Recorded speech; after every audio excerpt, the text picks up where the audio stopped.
Salut à tous et bienvenue dans Fantasy Ballers, le seul podcast francophone qui vous parle de Fantasy NFL. Je suis Soufiane et cette semaine je suis accompagné de Marc. Salut Marc. Hello. Et d'Aptine qui nous revient de vacances. Salut Aptine. Je suis Aptine. Ça s'est bien passé les vacances, c'était bien. C'était bien, j'étais au Japon, c'était très bien. Il y a un typhon qui m'est passé sur la gueule, mais tout va bien. Toujours un peu Est-ce qu'ils jetlagué. suivent la NFL au Japon? Comment? Est-ce qu'ils suivent un peu la NFL au Japon ou pas du tout? Pas l'impression. Non. Bah ils ont quand même des chaînes locales qui ont racheté les droits puisque manifestement tu pouvais pas utiliser ton Game Pass là-bas. Ah oui, ouais. Enfin, ton Game Pass à toi. Ok, bon bah écoutez, on va faire un brief rapide de l'épisode d'aujourd'hui. Aujourd'hui, on va commencer avec le bilan de la week 1. On va enchaîner avec le récapitulatif. Non, attends, je dis n'importe quoi. Bilan de la week 1. On va enchaîner avec le waiver wire, le récapitulatif de la Ligue Fantasy Ballers, un avis tranché cette semaine sur les Steelers. Et enfin, la preview de la week 2 plus la petite rubrique pronostic de Fantasy Ballers. C'est parti pour l'épisode 40.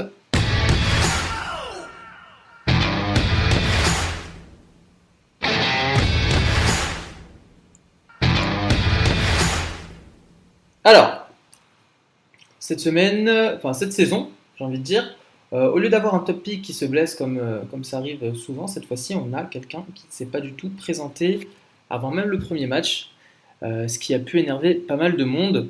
On va passer en revue les différents matchs et aborder les news sur les différents joueurs. On commence tout de suite avec le match du jeudi, qui a opposé les Falcons aux Eagles, et contrairement à mon pronostic que j'avais annoncé dans l'épisode précédent, les Eagles ont gagné 18-12.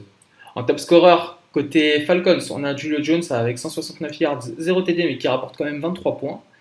Et Ajayi, côté Eagles, qui rapporte 20,2 avec 2 touchdowns, 62 yards. Un petit mot sur ce match, vous avez regardé un petit peu ce qui s'est passé? Ouais, j'ai vu que vous êtes drôlement nul en red zone. Ah pardon, vas-y, allez-y.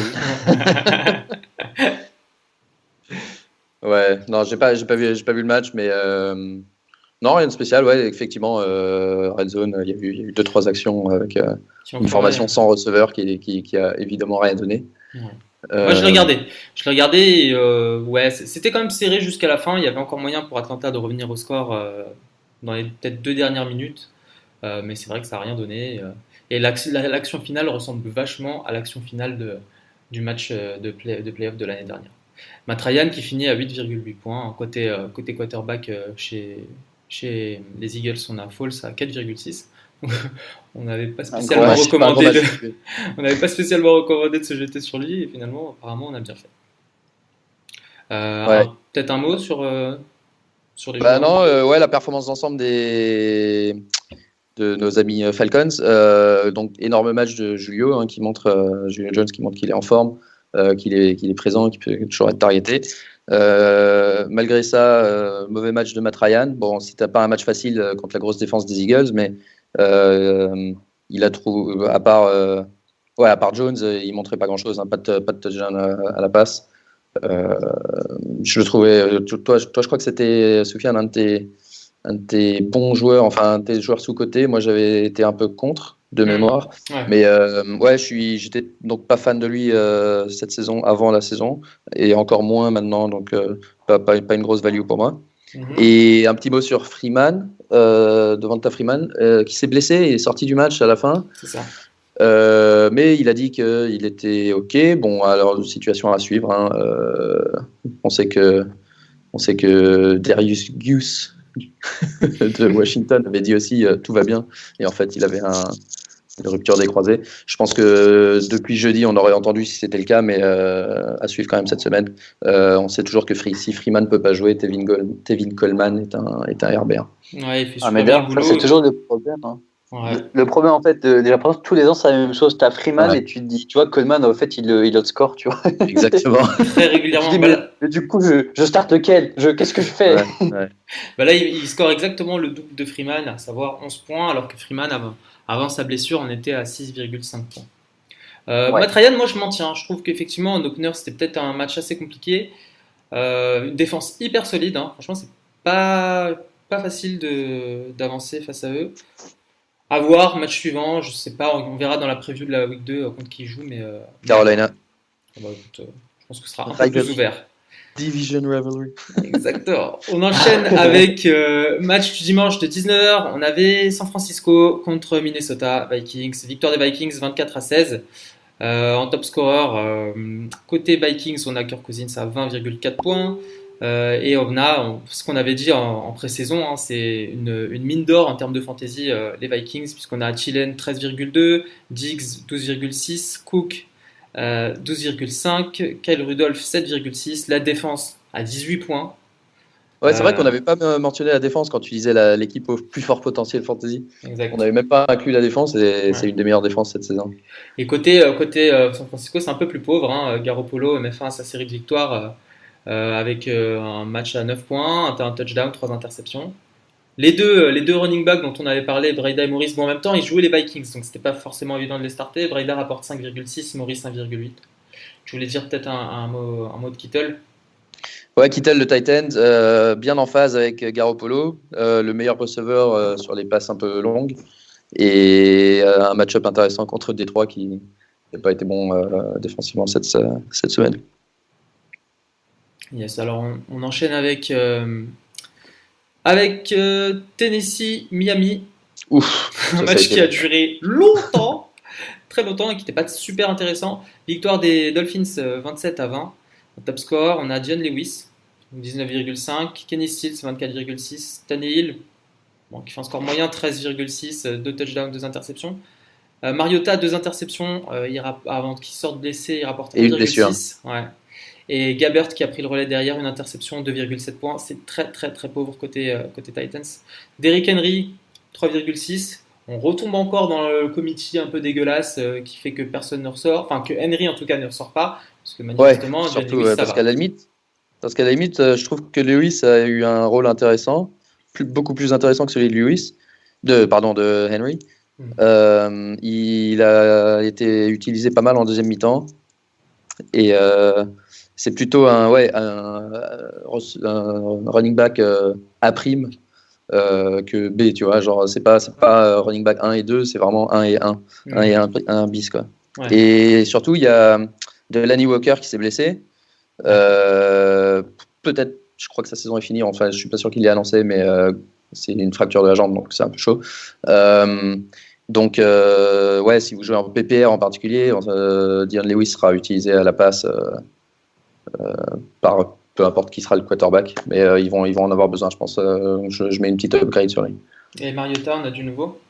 Mariota, ils espèrent qu'il peut jouer week 2. Il a une blessure au coude. Ils espèrent qu'il peut jouer. S'il ne peut pas jouer, ce sera Blaine Gabbert. Donc ça ne fait pas rêver. C'est clair. On enchaîne avec Texans Patriots. Victoire des Patriots 27-20. En top scorer, on a habituellement Tom Brady 21,3 points avec 3 touchdowns et une interception. Gronkowski 19,8, un touchdown, 123 yards à la réception. Et un qu'on n'avait pas vu, le receveur de la semaine, Philippe Dorsett, qui rapporte 16,1 points avec un touchdown. Je dis receveur de la semaine chez les Patriots. Hein. On sait très bien à quel point c'est la roulette russe, que ce soit au niveau des running backs, au niveau des receveurs, hormis ceux qui scorent régulièrement comme Gronkowski, Brady et compagnie. Les autres, c'est un peu random. Côté Houston, c'est très pauvre. Il n'y a personne qui dépasse les 11 points. Deshaun Watson. Si, c'était Deshaun Watson, non? Ouais, c'est lui. Deshaun Watson, un touchdown, une interception, 11 points. Lamar Miller, 11,4 points. DeAndre Hopkins, 11,1. Et Bruce Ellington, 11,7 points, et qui marque un touchdown. Ellington, c'est le receveur qui jouait à la place de Will Fuller. Exactement. Ouais. Fuller qui a été peut-être mérite peut-être une considération tant que Fuller n'est pas là. Ouais. On va en reparler dans le waiver wire.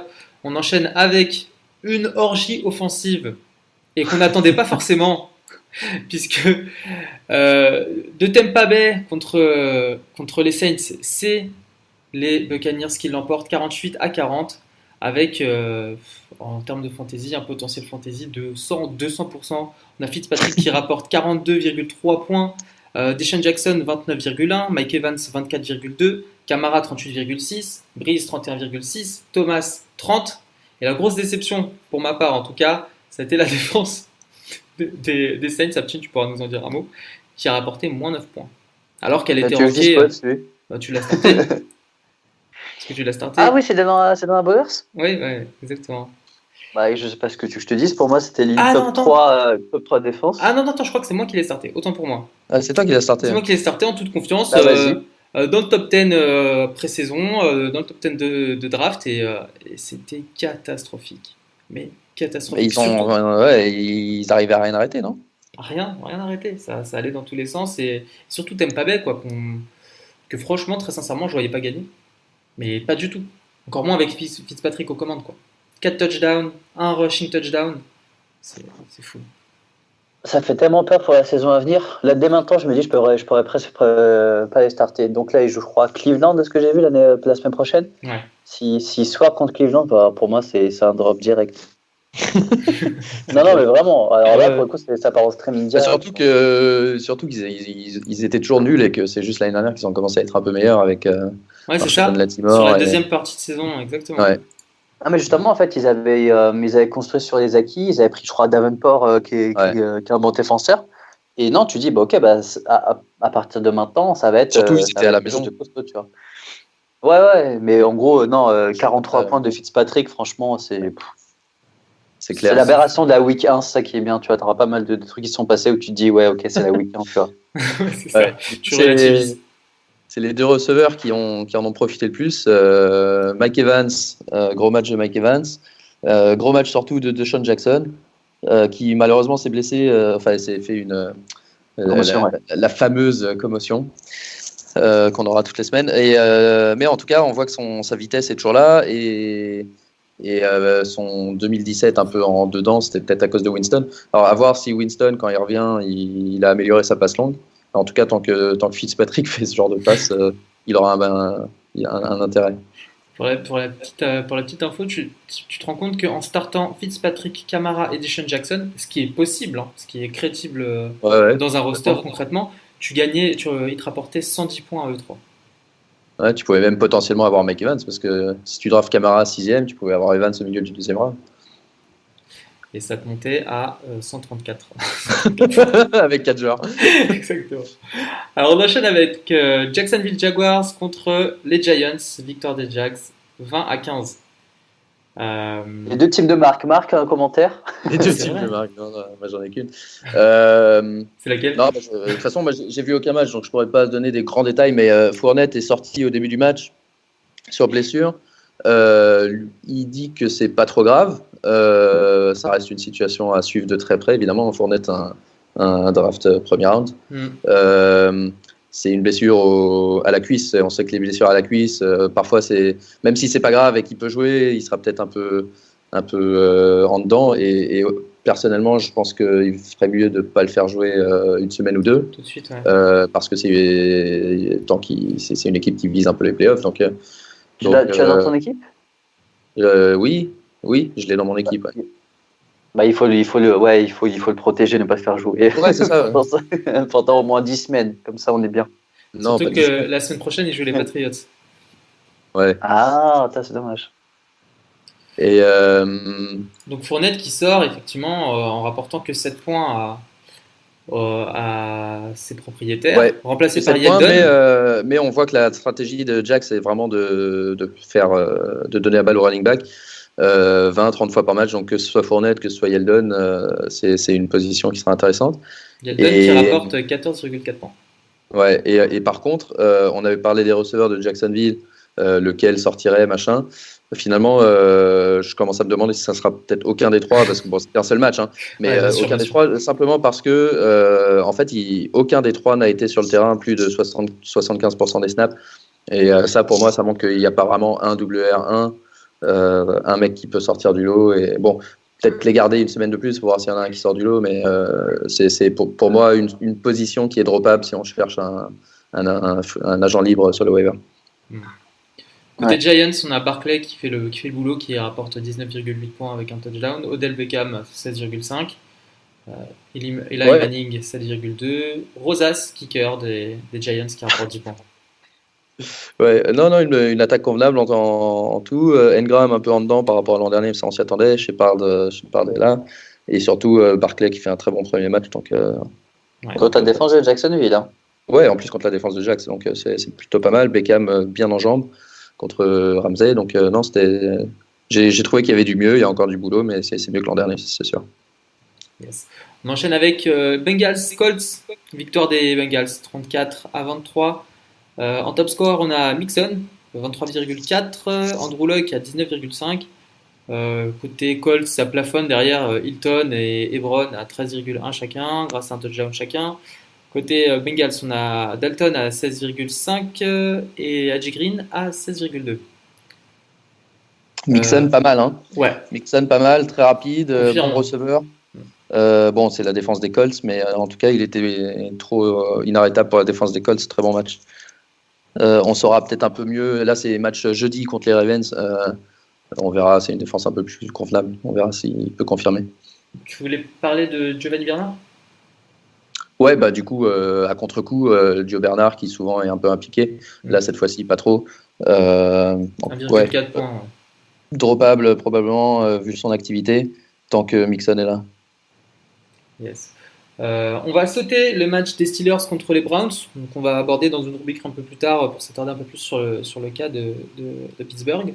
On enchaîne rapidement avec, avec une purge. Buffalo Bills contre Baltimore Ravens. Victoire des Ravens 47-3. Voilà, offensivement, chez les Ravens, il y avait de quoi faire cette semaine. Joe Flacco, 3 touchdowns de 21,7 points. La défense des Ravens, 17 points. Snead à 12,9. John Brown, votre idole, 11,9 points. Kenneth Dixon à 10,4. Javorius Allen à 11,7. Crabtree, 11,3. Il y avait de quoi scorer. Je pense que même moi, j'aurais pu gratter mon TD dans ce match. alors que le top score côté Buffalo, on a Josh Allen à 5,6, McCoy à 2,6 et Kelvin Benjamin à 1,5. C'est ça que j'avais demandé. Donc, du coup, Josh Allen, il a joué la moitié du match, non? Ouais, c'est ça. Après Peterman. Bah, moi, je pense que. Enfin, ils sont vraiment nuls, les Bills. En tout cas, dans ce match. Et pire que ce qu'on pensait. Moi, je pense qu'ils sont vraiment nuls. Non, mais vraiment pire que ce qu'on pensait. Ils ont été inexistants. Et en termes fantasy, ça a un impact sur les deux mecs qui étaient à peu près. Peut-être trois, parce qu'il y avait des mecs qui avaient drafté Charles Clay.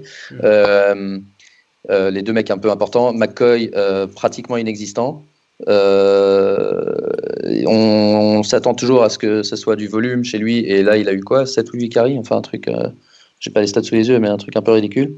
Ouais, 7 carries, 22 yards, donc que dalle quoi, pour une équipe qui a pas beaucoup d'armes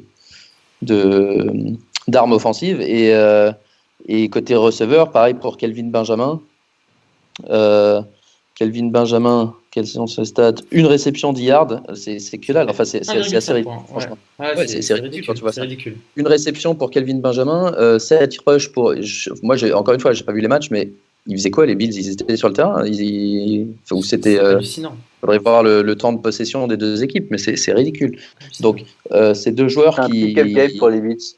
C'est ça, et si les Bills sont un peu nuls, Benjamin et McCoy vont devenir très vite inutilisables. Et surtout dans le cas de McCoy, c'est terrible parce que c'était round 3-4. Ouais, c'est clair. Donc à suivre de très près. Si vous y croyez, peut-être faire une petite offre de trade à votre gars, mais moi, ma recommandation, c'est plutôt d'essayer de le vendre le plus vite possible à quelqu'un qui croit encore en McCoy, parce que j'ai peur qu'il devienne presque droppable si la saison continue.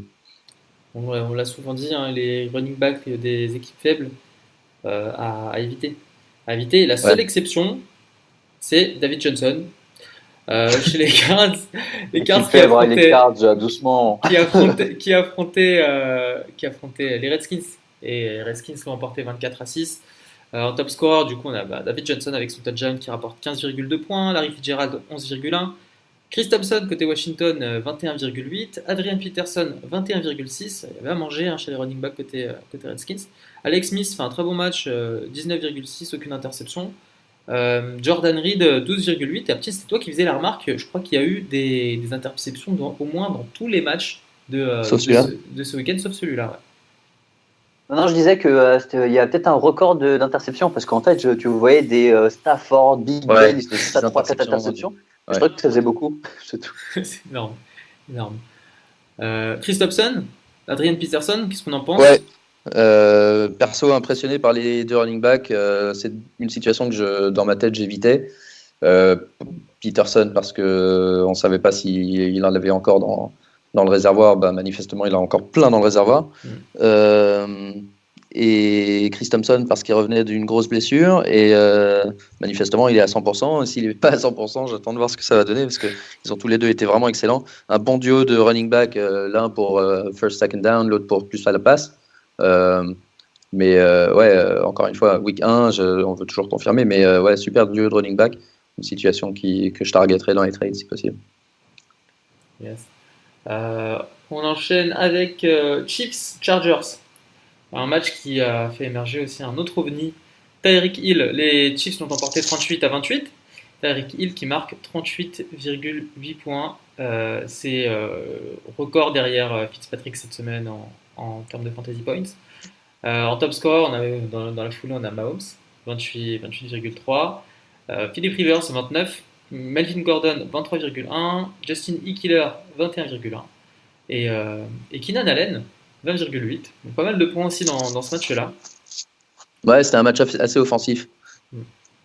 Assez offensif. Et en flop, on a Kareem Hunt qui ne rapporte que 4,9 points.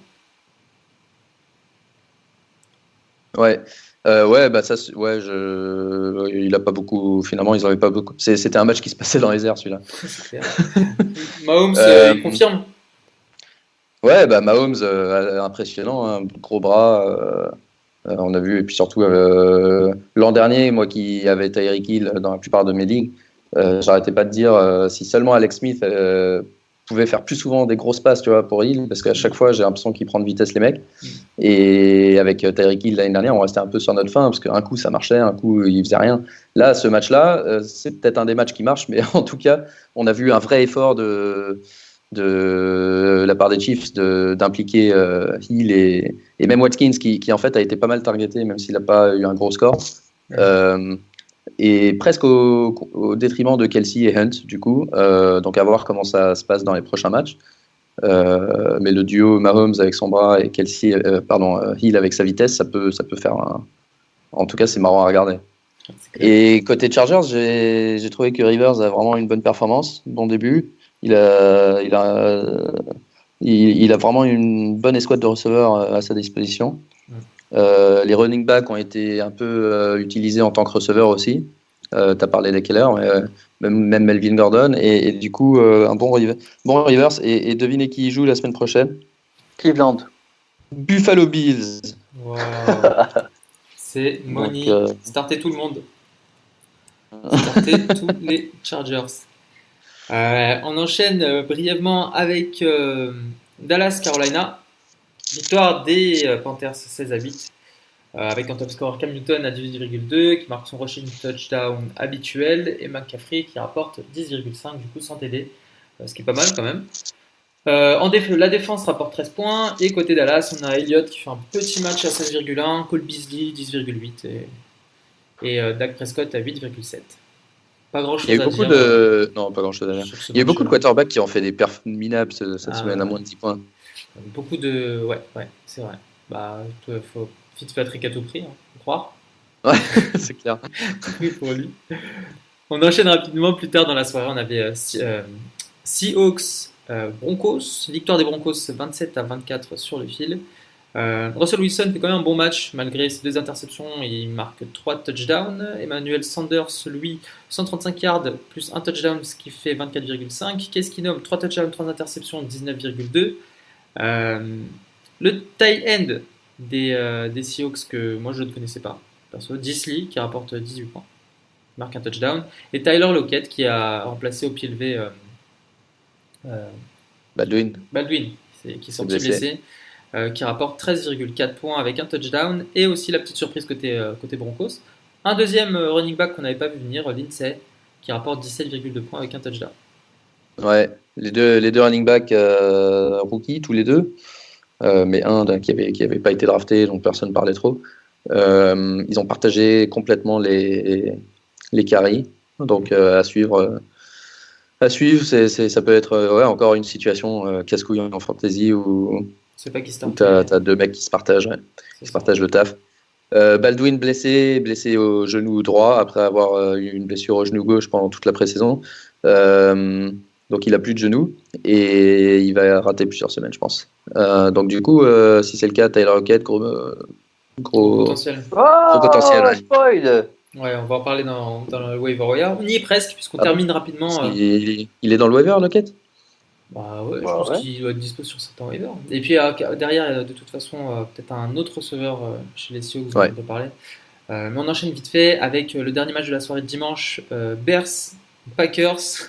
Victoire des Packers sur le fil 24-23, sachant qu'il y avait 20-3 au début du dernier quart-temps.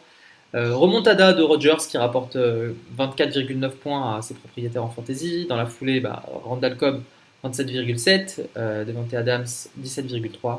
Côté Chicago, c'était plutôt solide. Trubisky fait un match correct, même si en fantasy il rapporte pas grand chose, ça fait 14 points, il fait pas d'interception. Howard au sol 13,2 et la défense des Bears qui rapporte 13 points. Grosse distribution, je crois Trubisky a targeté peut-être une dizaine de joueurs différents pendant le match, ce qui est rare. Je crois que c'est le max qu'on ait vu cette semaine. Mais sinon, hormis ça, pas grand chose à dire d'un point de vue fantasy. Donc on enchaîne rapidement avec les Monday Night, il y en a eu 2 cette semaine. Un match à sens unique, je dirais, Jets Détroit. Lions 48-17, victoire des Jets, menée par Darnold qui avait mal commencé son match, Marc, parce qu'il avait lancé une interception pour son premier play. Ouais, premier play, une interception, et je tentais que ça allait le libérer. Et derrière, ça l'a libéré, il marque 2 touchdowns. Ça m'a bien fait rire sur le moment. Ouais, malgré l'interception, ce qui fait qu'il rapporte 13,8. Ça fait penser un peu à Kareem Hunt l'année dernière qui, premier play, fait un fumble. Ouais. Mais qui derrière fait quand même un match correct. Bon, là en fantasy c'est pas fou, mais quand même gagner 48-17. Non, ouais, c'était surtout une bonne présence dans la pocket, il se déplace. J'ai trouvé intéressant Darnold. Très intéressant. C'est pas meilleur QB de la QV d'ailleurs cette année, normalement. C'est surtout le seul qui joue pour le moment, donc à part Josh Allen. Après, tu regardes tous les trucs parce que tu as du Bradford, tu as du Tyrod Taylor, toutes les autres équipes, ils ont un QB qui mérite de starter, mais pour moi c'était le meilleur QB que j'avais vu. Les Bridgewater qu'ils ont dégagé. Ouais, je pense que c'est le meilleur. Ouais. Après les autres, je ne sais pas trop jouer, mais en tout cas, il a l'air compétent, ça c'est sûr. Puis ils ont passé 48 points à Détroit chez eux. Ouais. Stafford en face, en comparaison, un touchdown, 4 interceptions, rapporte 8 points en fantasy. Touchdown qu'il envoie 8 points quand même, malgré combien d'interceptions tu dis? 4 interceptions. 4 Je crois qu'il y en a même eu plus.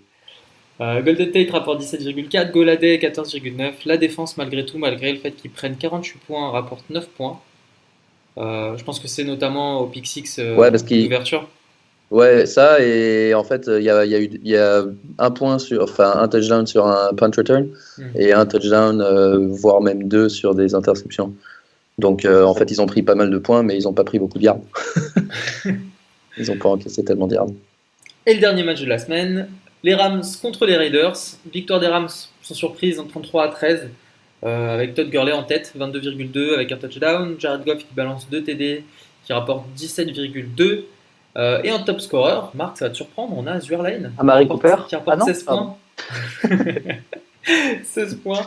Non, ça me surprend pas, c'est le seul kicker qui vaut le coup. Cooper, un petit rapporte 2,3 points de l'autre côté. On a Jared Cook qui fait la diff et qui rapporte 22,5. Jalen Richard 12,4. Marshall Lynch avec son touchdown qui rapporte 11,9. Derek Carr 3 interceptions qui rapporte que 6,2 points. Et surtout, il jouait ultra mal, non? Toi, t'avais vu T'as vu ce match entier? J'ai regardé le match en entier. J'étais debout à 4h du match. Le match du jet lag. Ouais. Le match du jet lag, je l'ai regardé en entier et Carr est une catastrophe. Ouais, donc c'est confirmé. Donc c'est incroyable parce qu'il a vraiment eu une bonne saison il y a 2 ans et depuis il est nul quoi. Ouais. Bon après, tu vois Gruden en fait, il est. Depuis sa blessure à la main, tu te rappelles quand il s'est cassé la main? C'est depuis ce jour-là que. Ouais, c'était l'année où il était dans MVP Runner. Ouais. Après, incroyable. Etc. Ouais, mais enfin, je sais pas. Je me dis qu'avec Gruden, qui est justement connu, tu sais, pour faire briller ses quarterbacks, et tu vois qu'il veut vraiment donner les clés à comment ça s'appelle, à Carr et aussi à Amari Cooper, je me dis dans tous les cas, c'était vraiment, on va dire, tu sais, le week 1 aberration qu'il y aura quand même quelque chose de mieux pour les prochaines weeks qui vont arriver pour les deux. Mais c'était vraiment, je sais pas si vous avez vu, surtout le deuxième pick qu'il a envoyé. Il y a personne. T'as 3 Rams. Si, le deuxième, il y a strictement personne. On a l'impression qu'il oublie la couleur du maillot, quoi. Qu'il s'est dit putain, il y a un mec tout seul. C'était ça, non? J'avais trop l'impression. Il s'est dit putain, il y a un mec tout seul et il a fait la passe et il s'est dit ah merde, c'est pas le bon gars. En plus, il envoie la balle, mais il avait pas regardé. Il y avait quelqu'un qui s'est juste dit non, mais normalement le play, si j'ai pointe l'œil, un mec. Ouais, mais coin de l'œil quand t'es bourré, ça marche pas. Et toi, t'as fait un trade pour Cooper justement dans notre ligue. Exactement, ouais, avec Mehdi. En fait, il a dit clairement, écoutez, après un match comme ça, c'est aussi assez facile de dire il est sur le marché. Ouais. J'ai lâché Josh Gordon de Cleveland pour l'avoir. Je sais pas après le temps nous dira si je suis vainqueur de ce trade, mais je vois plus Amari Cooper avoir une meilleure saison que Josh Gordon. Josh Gordon, tu sais, il y a toujours un doute qui plane au-dessus de ça. Bien sûr. Donc, si pour toutes les semaines, il y a un Q à côté de son nom et tu te dis, est-ce qu'il va fumer cette semaine, il va se faire cramer ou tout ce que tu veux. J'ai dit, bon, on va quand même miser sur ce que je disais à l'instant pour Derek Carr et la confiance qu'il avait dans Derek Carr et Amari Cooper, qu'un mec qui peut se faire cramer d'un jour à un autre et qui a pour quarterback Tyrod Taylor et des receveurs comme Jarvis Landry ou même Njoku dans son équipe. Donc, voilà. Est-ce qu'il y a d'autres joueurs parmi ceux qu'on a cités dans le débrief que vous pensez qui valent le coup d'être récupérés ou alors qu'il faut justement plutôt vendre maintenant en profitant un peu de leur hype? On a parlé rapidement de McCoy. Est-ce qu'il y en a d'autres il est invendable, McCoy. Bon. Jared Cook. Non, moi je pensais plus, pour être plus sérieux, je pense à Deshaun Watson. Ouais. Moi je l'avais mis dans les QB que j'avais pas forcément, en qui j'avais pas confiance cette année. Il a montré, je sais pas si vous avez vu un peu parce que moi du coup j'ai regardé tous les, tu sais, les midi trucs de 10-15 minutes. Ouais. Et en fait, tu vois qu'il avait pas du tout confiance, qu'il c'est overthrow ou à un moment pas assez, il veut pas courir. Et je sais pas si c'est parce qu'il jouait les Patriots et du coup il s'était mis beaucoup de pression, mais en fait il jouait pas du tout avec le même mindset avec lequel il jouait l'année dernière où il était allez j'envoie et j'ai Fuller ou j'ai un mec qui va la rattraper ou je tente des trucs. Ouais, et puis il manquait Fuller justement. Ouais, c'est ça. L'année dernière il avait toujours les deux. Ouais, est-ce que c'est Fuller qui fait ça? Enfin je sais pas, mais là pour moi s'il y a des personnes qui paniquent, et en plus ce qui est bien c'est que week 1 tu paniques assez vite, donc si des personnes paniquent pour Deshaun Watson, essaie de l'acheter, et dans le sens contraire tu parles d'Adrian Peterson, pour moi c'est le meilleur moment pour le vendre. Ouais. Et peut-être aux anciens de ta ligue qui disent que AP c'est le meilleur running back de l'histoire, là il avait lâché un match de plus de 100 yards, tu dis allez c'est pour toi. ouais c'est clair. Sinon on n'a pas parlé de Kenny Stills, gros match à Miami. Ouais. Bonne entente avec Tannehill. Ouais. Le WR1 de Miami je pense jusqu'à nouvel ordre, même si Parker revient. Corey Clement à Philly, pas du tout utilisé, donc droppable. Andrew Luck, pas trop mal pour ceux de son premier match. Ouais, bien. Hein. Plutôt pas mal. Et qui d'autre a bien joué? Emmanuel Sanders, on a voulu d'en parler. Ouais. Et sinon, non, c'est à peu près tout, je pense. C'est à peu près tout. Bon, forcément, les mecs de New Orleans, Kamara, Michael Thomas sont toujours énormes. Toujours énormes. Après, c'est dur de trop devoir agir, tu sais, sur quelque chose de week-end. Mais tu vois un peu les trucs qui se dessinent. Tu vois, tu sais que les scènes, ça va être super sympa toute l'année. Kansas, on en avait déjà parlé. Mais après, c'est un week-end et pour moi, il ne faut pas juger sur que la première semaine. En parlant de surréagir, on va passer au waiver wire et voir si ça vaut le coup de se jeter ou non, ou dépenser toute sa thune sur certains candidats potentiels. C'est parti pour le waiver wire.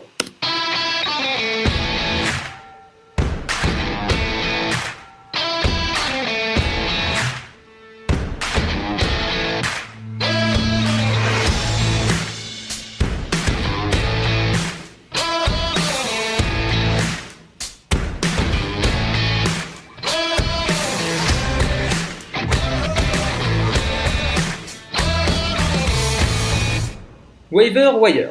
Alors les gars, qui est-ce que vous targetez cette semaine? Honnêtement.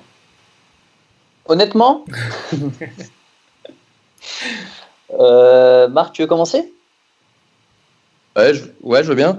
Alors, moi, j'aime bien quelques mecs. Alors, je vais pas dire le mec de Seattle, puisqu'on m'a dit, m'a dit qu'il était sur les waivers. Alors, Quincy Enunwa sur le match des Jets hier, receveur numéro 1 pour le moment. Potentiel WR3 flex dans le futur avec un bon Sam Darnold, pardon.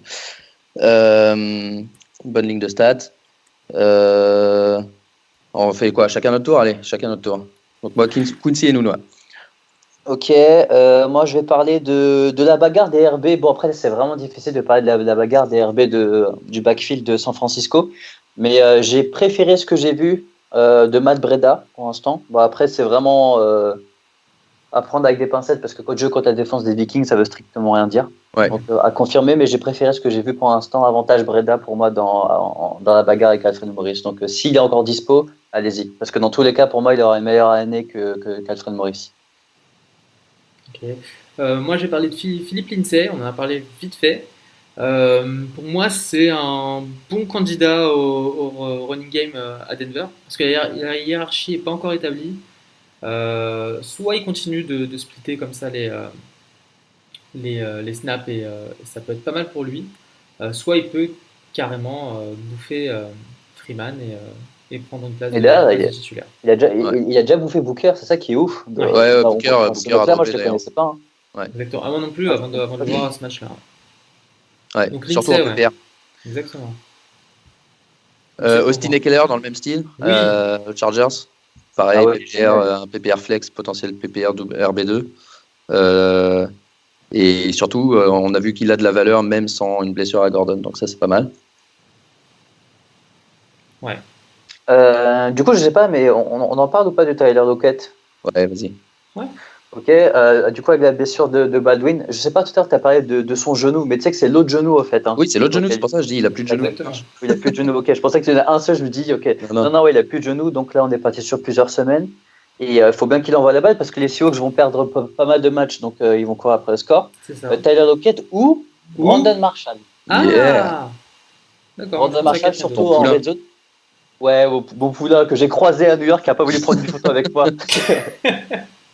Et du coup, Brandon Marshall, parce qu'en gros, tu vois, qui va remplacer le Jimmy Graham sur Ouais, c'est ça. Le rôle du receveur bien présent dans la red zone aussi. Ouais, dans la red zone, ouais. Et après avoir plus, parce que je me dis dans tous les cas, même pour une grosse réception, tu sais, sur un 10 yards, il sera beaucoup targeté.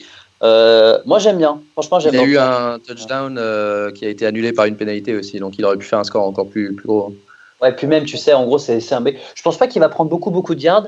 C'est vraiment, on va dire, un profil à la Jimmy Graham qui sera beaucoup touchdown dépendant.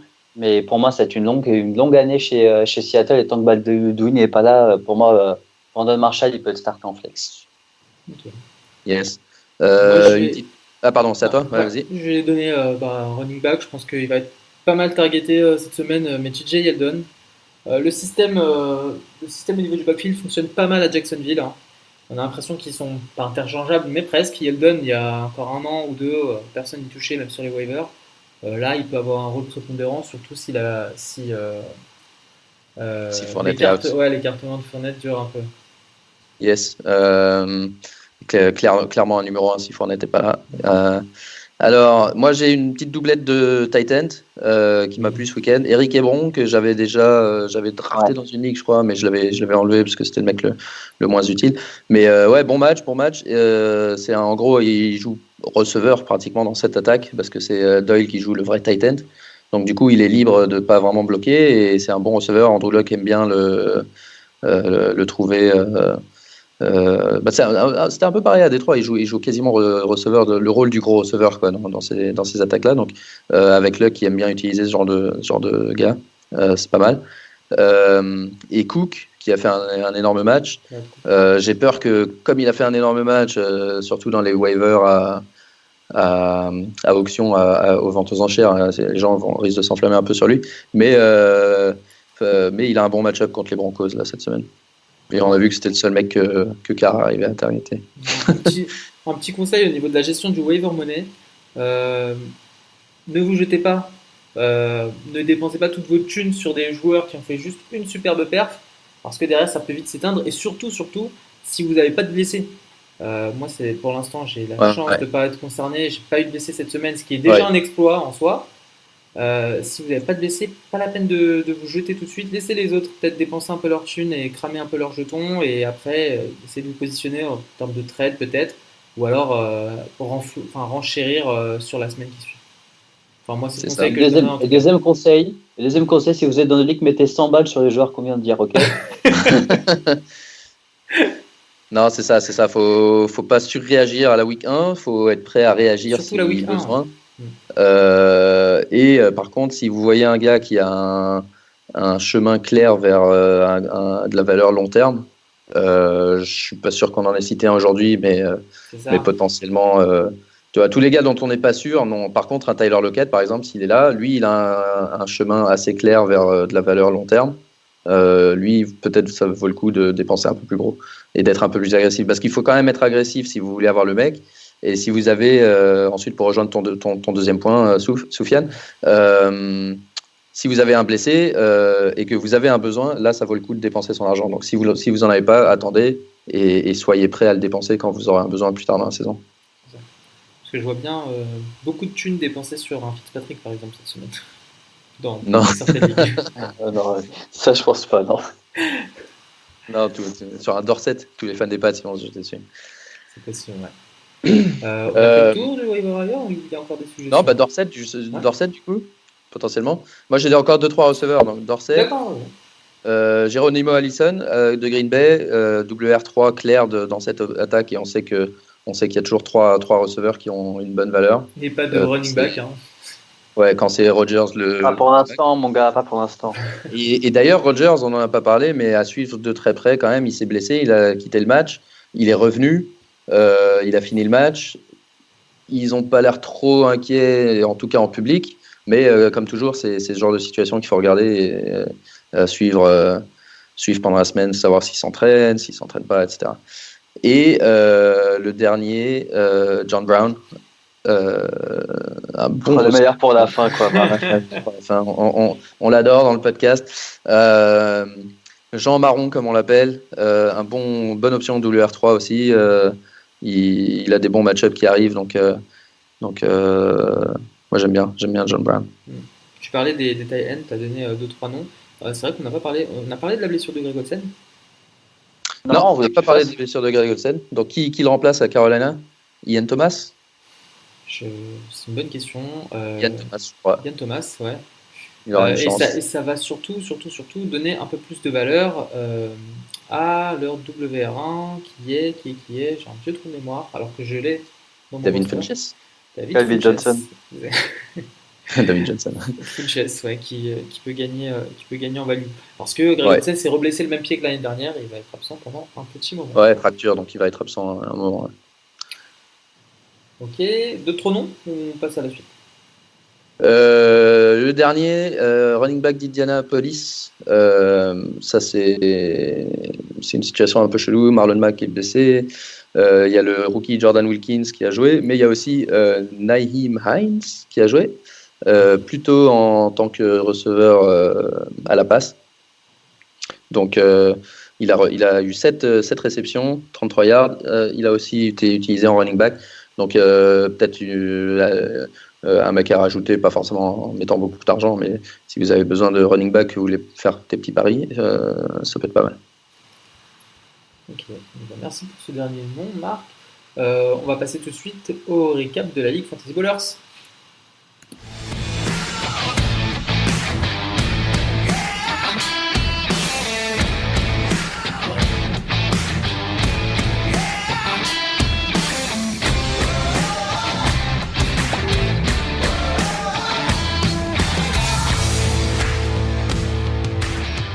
Alors, la Ligue Fantasy Ballers, je pense que pour la première fois de toute l'histoire du podcast, on est tous les trois victorieux.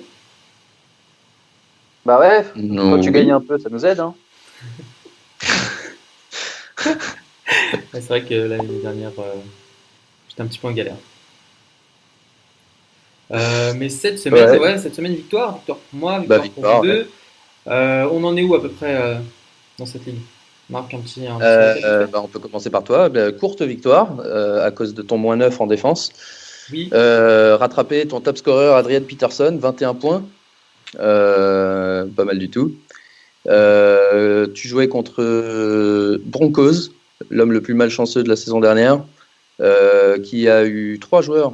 Non, un seul joueur, pardon. Camara à 38 points. Quelques bonnes perfs quand même de Tate, Diggs, Cooks en receveur, mais Garoppolo 9 points, c'est pas suffisant. Kicker a pas fait grand chose. Donc c'était pas mal, 111 points, 112 points même, et toi tu l'as battu avec 119, plus les 9 de la défense. C'est clair. Bonne performance d'ensemble pour toi, sauf par ton quarterback. Stafford du point. Merci. Ouais, Stafford avec ses 4 interceptions. Ouais. J'espère que tu lui as dit merci parce qu'il te l'a donné cette victoire. Hein. Starter Garoppolo contre Minnesota alors que tu as Locke sur ton banc à 20 points. Ouais, c'est vrai qu'il est avec sur le banc. Alors, attendez que je sorte tous mes matchs. Aptine, toi, match J'ai fumé. serré aussi. C'était qui Félix Raiders, team Bélanger-Cloutier. Bon, match relativement solide. Trey Burton, un peu décevant. Je sais qu'il avait fait une réception dès le début et puis ensuite il n'a plus rien fait. Ouais, mais c'était le match qui était comme ça. C'était un peu. Ouais. Bon match de Demaryius Thomas, toujours solide. Saquon Barkley qui confirme et surtout énorme match du quarterback Drew Brees, 31 points. Comme quoi ça aide quand tu as un bon quarterback dans ton équipe. En face, Oakland Raiders, il a pratiquement plus de points sur son banc. Il a 87 points sur son banc et 101 parmi ses titulaires. Donc des mauvais choix. Des mauvais choix là. Il a Jamal Williams par exemple en flex alors que sur son banc il a Cook. Ça c'est pas de chance, il a drafté Jared Cook. Il a pris sur le waiver même. Et remarque qu'il aurait pas pu le mettre parce qu'il a Jordan Reed aussi. Donc non, finalement il a plein de points sur son banc, mais c'est 2 quarterbacks qui font tous les deux un bon match sur leur banc. Mais son titulaire c'est Brady, donc c'est intéressant d'avoir Brady et 2 quarterbacks remplaçants. Peut-être une occasion de prendre plus de joueurs pour éviter de titulariser un Jamal Williams dans les prochains matchs. Les autres, Zeus contre Félix Raiders, le team Bullet Club cette année. Zeus a gagné. Top scorer de cette semaine. Hein? Top scorer cette semaine. Ouais, top scorer, 133 points. Il ouvre sa campagne par une solide victoire malgré un 0 pointé de Charles Clay, son unique Titan, et un 8,8 de Matt Ryan, son unique quarterback. Donc, gros match de Todd Gurley, Joe Mixon, des joueurs dont on a parlé tout à l'heure. Tyreek Hill, 38 points. Jarvis Landry, 14. Et la défense des Bears. Donc, difficile à manœuvrer. Pas de chance pour Bullet Club, qui a d'ailleurs Marquise Goodwin, dont on n'a pas parlé, mais qui s'est blessé. C'est Marquise Goodwin, le receveur des Niners. Et à voir s'il pourra jouer week 2. Beckham qui a fait un bon match, Jones qui a fait un bon match, mais un gros problème de running back pour cette équipe avec Drake et Cohen, 8 et 5 points chacun. Ah oui, j'avais jamais fait attention à ce qu'il y avait que Drake et Cohen en. Ouais, parce que tu te rappelles, il a drafté en auto de pick et il a eu les deux receveurs. Du coup, il a drafté ses running backs assez tard et effectivement, dès le premier match, c'est un peu un problème. Donc ça, c'est une équipe qui, tu vois, sans running back, il fallait être à l'affût des infos et drafter un mec comme Connor. Il n'y a pas d'excuse. Les autres running backs, c'est Duke Johnson, Theoretic, il n'y en a aucun qui fait des points. Et là, il y avait du running back à prendre, au cas où, des éclairs que quelqu'un avait droppé, qui était sur le banc, des James Conner. Donc voilà, quand on n'a pas de running back, il faut vraiment être actif sur le waiver. Ouais. Ensuite, Mehdi, touchdown actu contre Team Lions. Le Team Lions l'a emporté 118-91, grâce notamment à Melvin Gordon, 23 points, Dion Lewis, AJ Green, une bonne défense des Rams et un match d'ensemble relativement solide malgré la présence de LeSean McCoy. Donc c'est à lui que reviendra cette décision à prendre dans les prochaines semaines. En face, Mehdi a eu Mariota en titulaire parce que son autre quarterback, je crois que c'est Wentz, si je dis pas de bêtises, donc il n'a pas le choix. Mariota qui a fait 1,6 points avant de sortir sur blessure. Bon match de Crowell, 22 points contre la défense des trois qui était un peu nulle. Une équipe en dents de scie, hein. Hopkins correct, Cooper très mauvais, Dalvin Cook correct, Allen Robinson pas terrible, etc. Donc à voir s'il peut trouver un peu de régularité dans les prochains matchs. Chicago Bears contre San Diego Chargers. victoire de Chicago Bears, 104-84. 84, c'est un score assez faible. Alors, qu'est-ce qui s'est passé là? Il y a Travis Kelce, un seul point. Chris Hogan, un seul point. C'est deux joueurs qui ont disparu un peu dans ce premier match. Mohamed Sanou, 3,8. Trois joueurs qui sont potentiellement excellents, mais qui n'ont vraiment pas fait grand-chose dans ce premier match. Donc, à voir s'ils se réveillent. Donc, du coup, les 20 points d'Antonio Brown n'ont pas suffi.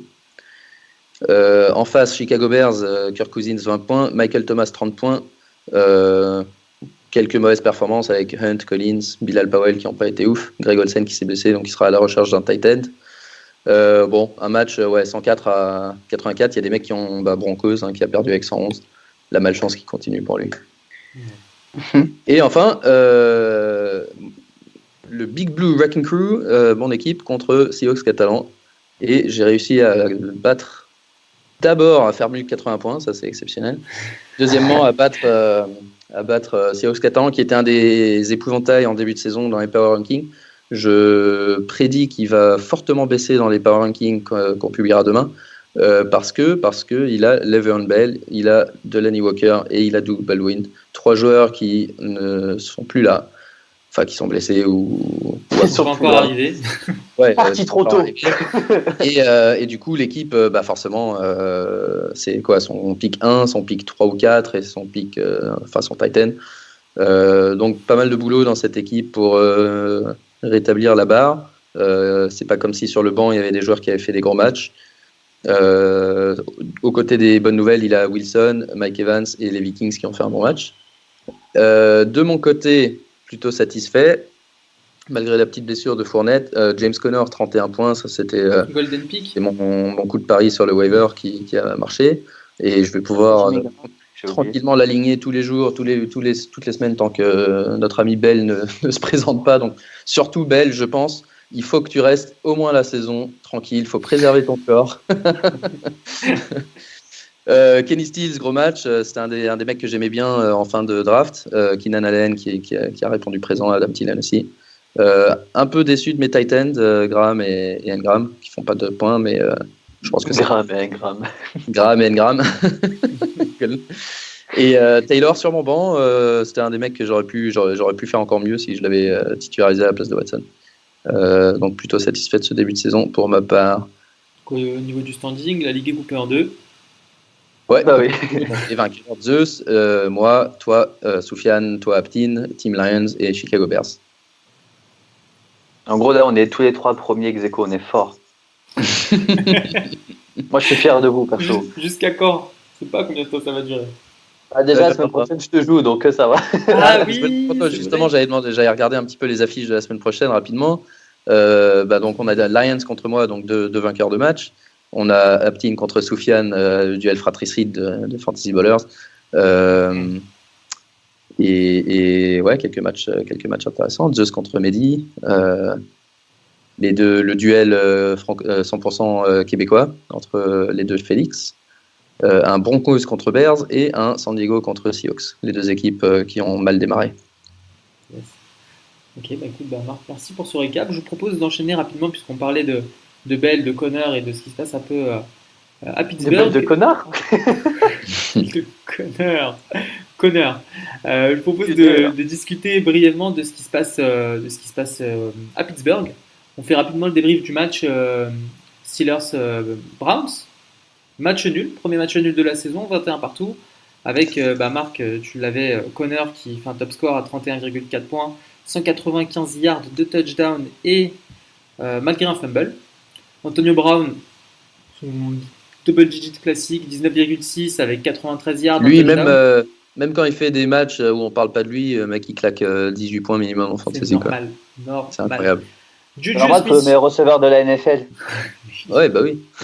Juju Smith-Schuster, 119 yards, 0 touchdown, mais 14,4 points.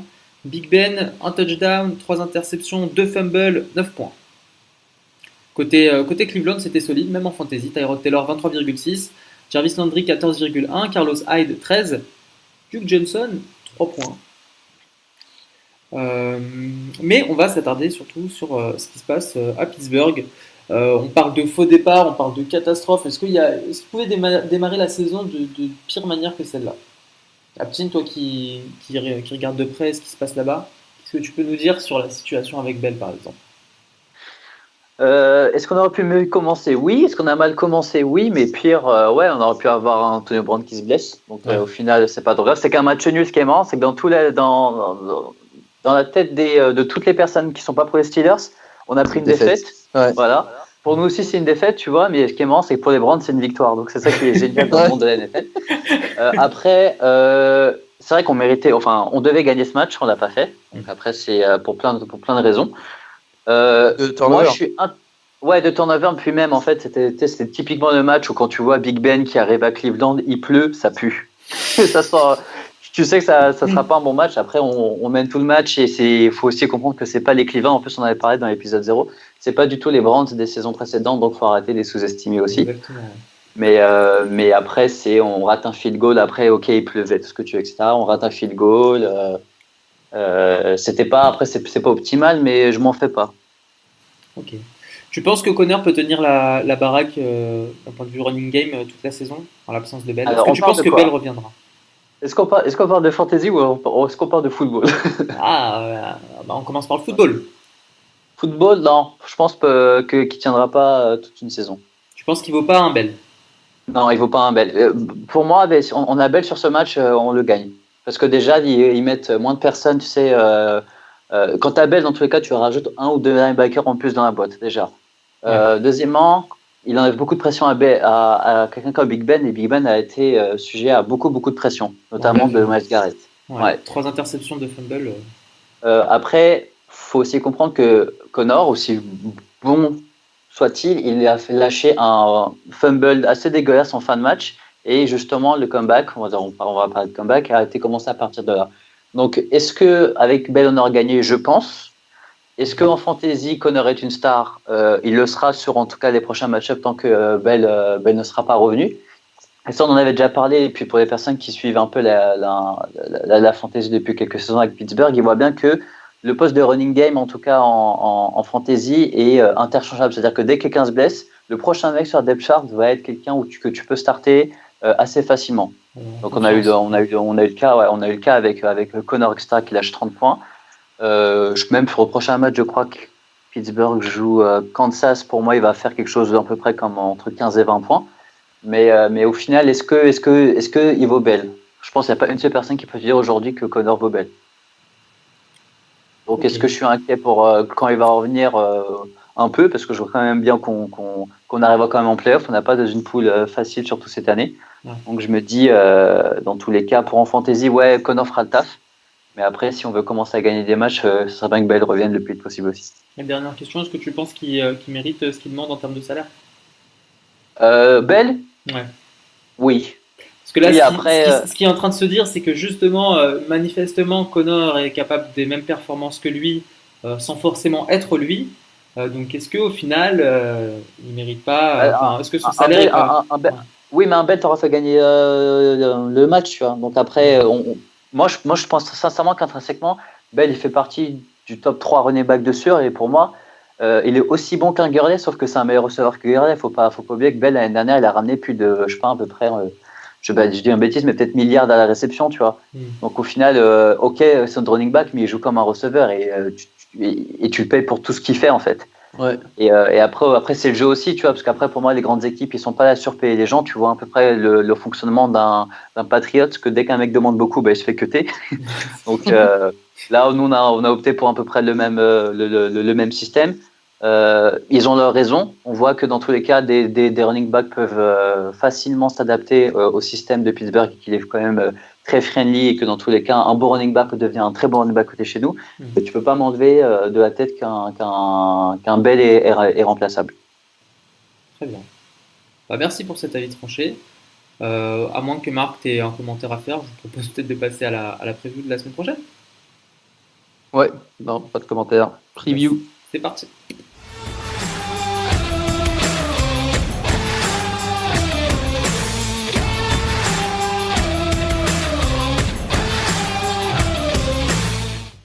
Alors, la semaine prochaine, on va jeter un petit coup d'œil aux affiches et puis on va aussi procéder à une nouvelle rubrique un peu cette saison.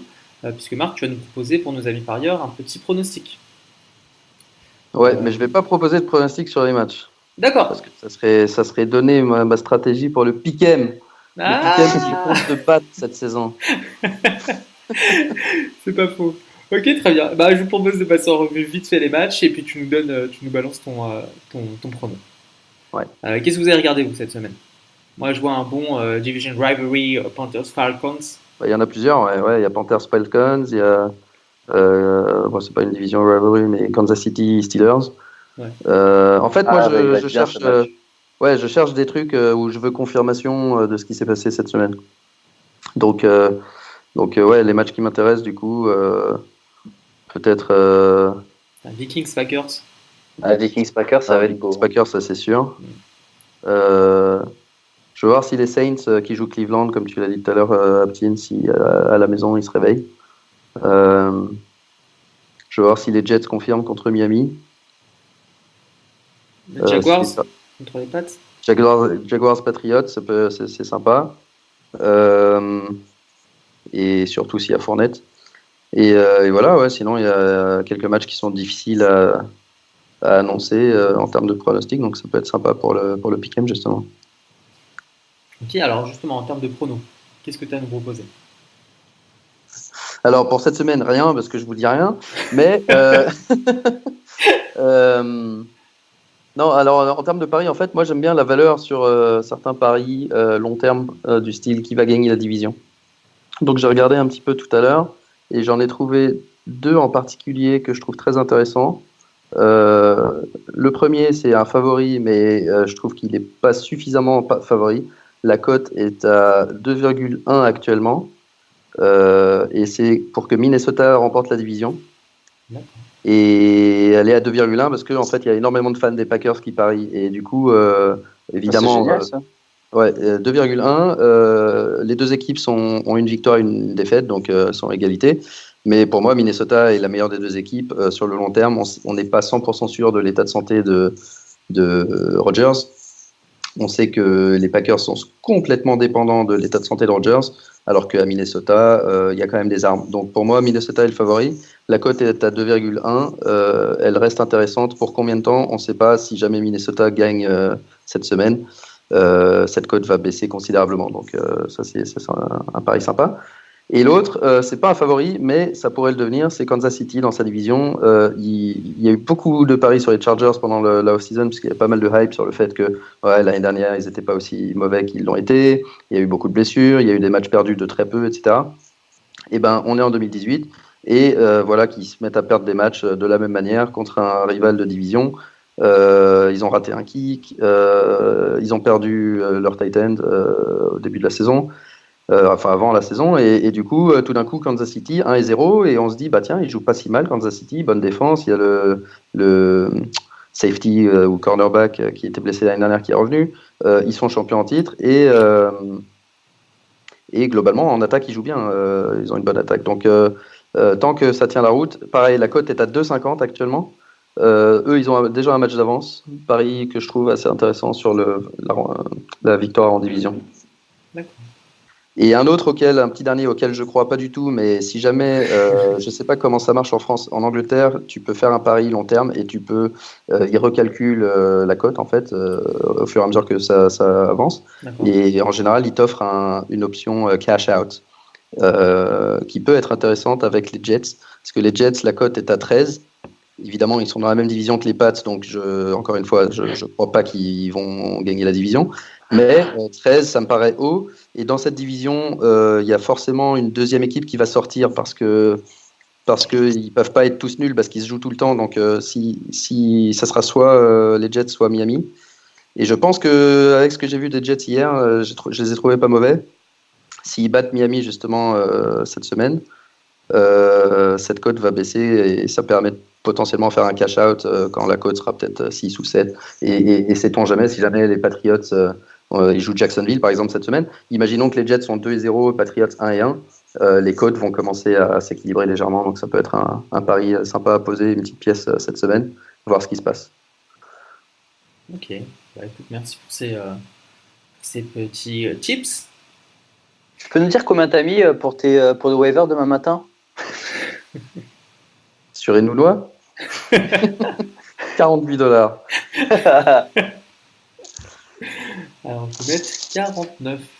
Voilà, c'est fait. Non, ok, bon, bah, écoutez, on a fait le tour. Où est-ce qu'on peut nous retrouver sur Internet, les gars? @MajorMilou FB sur Twitter. Aptine, @AMAGGI. moi-même, @SoufianeFB, le compte de l'émission @FantasyBallersF. Retrouvez-nous sur Internet, fantasyballers.fr. Sur YouTube maintenant, abonnez-vous à notre chaîne. Vous nous trouvez sur Apple Podcasts et toutes les applis de podcast, comme d'habitude, Fantasy Ballers. Rejoignez-nous aussi sur le Pick'em pour faire les pronos. C'est cool. Pas Là, trop cette année, tard. on a une vingtaine. C'est pas trop tard, ouais. Et puis même, on a une vingtaine de participants en week 1. Donc c'est plutôt sympa. Et surtout, faut pas oublier de faire ses pronostics. Moi, je les ai fait pendant que tu disais c'était quoi les matchs. Ouais. Et celui qui est en tête, il y a quelqu'un qui a eu 11 victoires, enfin 11 pronostics corrects sur 15. 15 ou 16? Il y a combien de matchs chaque semaine?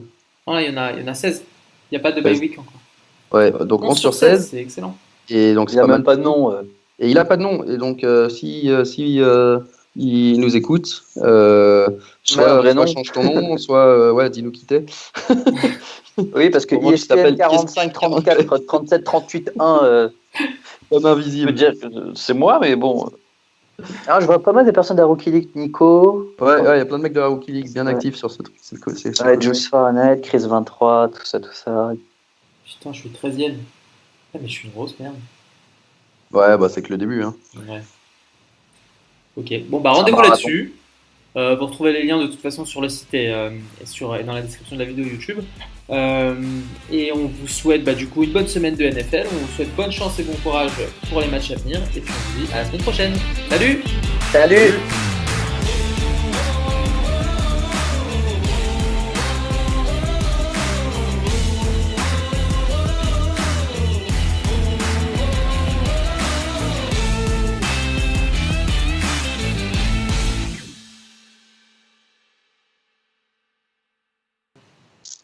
J'ai pensé. Mais je te jure, ce matin, quand je me suis réveillé, je me suis dit, bon, vas-y, pour gagner mon match, il faut juste que Détroit, il se fasse pas démonter, tu vois. C'était juste ça. Je me suis réveillé, je te jure. Hein. J'ai vu 48 dire, j'ai dit, Tu t'es dit non. quoi? Mais heureusement, c'est la défense qui a fait beaucoup. Ouais, mais je me suis dit, dès que j'ai vu ça, j'ai dit, non, attends, l'appli est bug. Tu sais, en plus, c'était con le matin quand tu vois un truc chaud. Tu dis, non, l'appli est bug et tout. Heureusement, ils ont marqué 9 points quand même. Ouais, et moi, je suis quand même devant et tout. Je me dis, ouais, je comprends pas trop. Le calcul, il est pas à jour. J'étais en panique. Déjà, j'étais en panique. J'étais. Ouais, mais c'est ça en fait. Je me disais, je comprends pas et tout. Et en plus, le premier truc que j'ai vu, c'était le message de Marc. Ouais, Darnold. J'ai dit, attends, je comprends pas ce qui se passe. En plus, j'étais dans mon jet lag et tout. Je me suis réveillé, il était 4h02. J'ai dit, attends, qu'est-ce qui se passe et tout. C'était horrible.